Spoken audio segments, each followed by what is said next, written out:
Hi friends, welcome to the chill chef. என் சேனலை மறக்காமல் சப்ஸ்கிரைப் பண்ணிவிட்டு பாருங்கள்.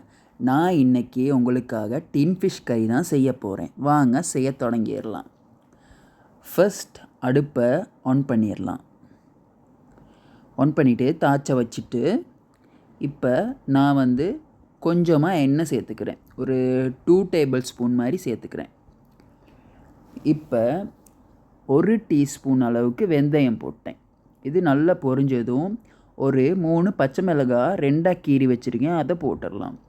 அடுத்ததாக கொஞ்சமாக கார்லிக் சேர்த்துக்கிறேன், வெள்ளைப்பூடு, அதையும் போட்டு கொஞ்சமாக ரோஸ்ட் பண்ணிவிட்டு அதுக்கப்புறம் வெட்டி வச்சுருக்க ஒனியன், நான் 2 ஒனியன் பெருசு எடுத்திருக்கேன், அதையும் போட்டுட்டு கொஞ்சமாக உப்பு சேர்த்துக்குங்க. உப்பு சேர்த்தா நல்லா கூடிய சீக்கிரம் டக்குன்னு வணங்கிரும். இப்போ நல்லா மிக்ஸ் பண்ணதோட வெட்டி வச்ச தக்காளியும் சேர்த்துக்கலாம். சேர்த்துட்டு நல்லா மிக்ஸ் பண்ணி விட்டுருங்க. இப்போ நான் தனி மிளகாய்த்தூள் 2 டேபிள் ஸ்பூன், 2 டேபிள் ஸ்பூன் மல்லித்தூள், இதை நல்லா சேர்த்துட்டு நல்லா மிக்ஸ் பண்ணி ரோஸ்ட் ஆகனோட கரைச்சி வச்ச புளி கரைசலை சேர்த்துக்கலாம். சேர்த்துட்டு நல்லா மிக்ஸ் பண்ணி விட்டுருங்க. டின் ஃபிஷ் கறி சோறு, தோசை, இட்லி, சப்பாத்தி, பரோட்டா எல்லாத்துக்கும் சாப்பிட்லாம். டின் ஃபிஷ் எனக்கு ரொம்ப பிடிக்கும். உங்களுக்கும் பிடிக்குமா இருந்தால் கமெண்ட்டில் சொல்லுங்கள். இப்போ கொஞ்சமாக உப்பு சேர்த்துக்கலாம், தேவையான அளவு. இப்போ அதை மிக்ஸ் பண்ணிடுங்க.